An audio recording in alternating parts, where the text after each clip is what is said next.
The Assistant Minister in continuation. Thank you, Mr Speaker. I do not want Australia to be a developed country which sees an innocent child crippled by polio or killed by whooping cough because of nonsense spruiked by unqualified wellness bloggers.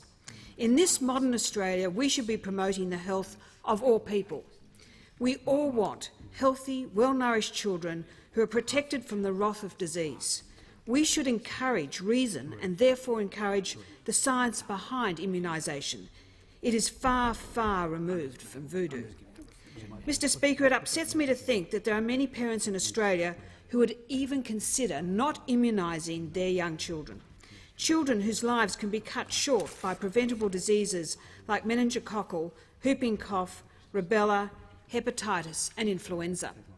Why should a family with a newborn child, too young to be immunised, play Russian roulette with that child's life when they interact with others who may or may not have been immunised, simply because of parental selfishness?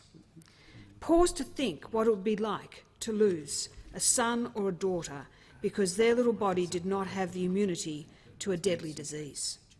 The eradication of smallpox and polio are directly attributed to successful vaccination programs.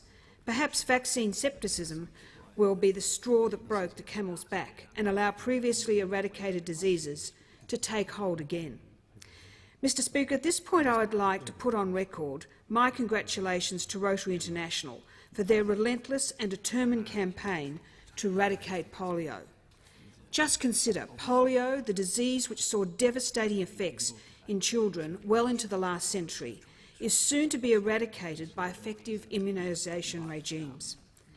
Well, Rotary began their fight against polio in 1979 with a project to immunise 6 million children in the Philippines. As of 2016, there were reportedly only 37 cases of polio worldwide.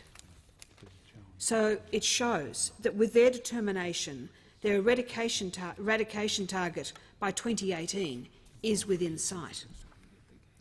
Mr Speaker, there are countries who, despite today's modern age of technology and medical advancements, still suffer from the complications of preventable diseases, countries which cannot keep up with the supply of vaccines to cater for the millions of people seeking immunisation, or remote places where the efficacy of a vaccine is undermined by storage.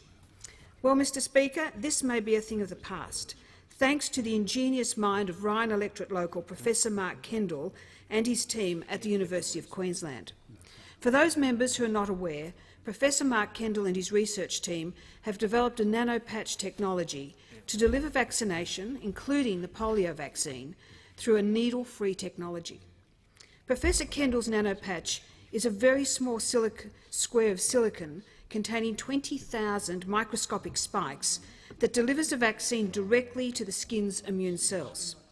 Imagine a small needleless patch applied directly to your skin, painless, uses a fraction of the dosage and does not require refrigeration. So where today we have a box that's padded with perhaps 6 syringes in it, now we can deliver hundreds of these patches in a box. It can be dropped, it can be left on the deck, it doesn't have to be refrigerated, and it can be delivered to villages where you don't need a medical practitioner to administer it because it's delivered through a little suction pad. So you can vaccinate or immunise whole villages in half a day with non-professionals. What a breakthrough that is for so many people around the world. This revolutionary design, I believe, will redefine the course of vaccination the world over.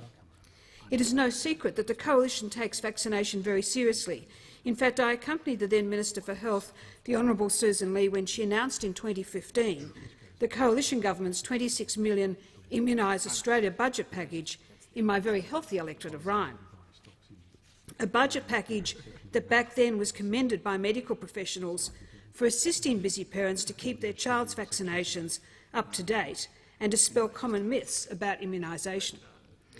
Recently, I came across a poignant remark from Geoffrey Kluger, a senior writer for The Time magazine, who says, and I quote, "Vaccines save lives.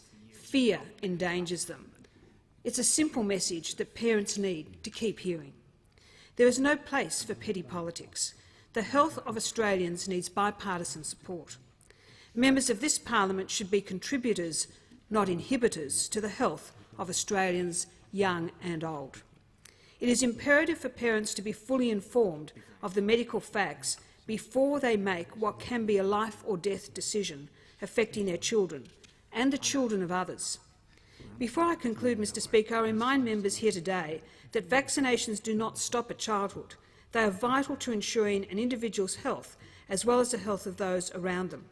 The Coalition is committed to positive health outcomes through preventative measures like vaccination.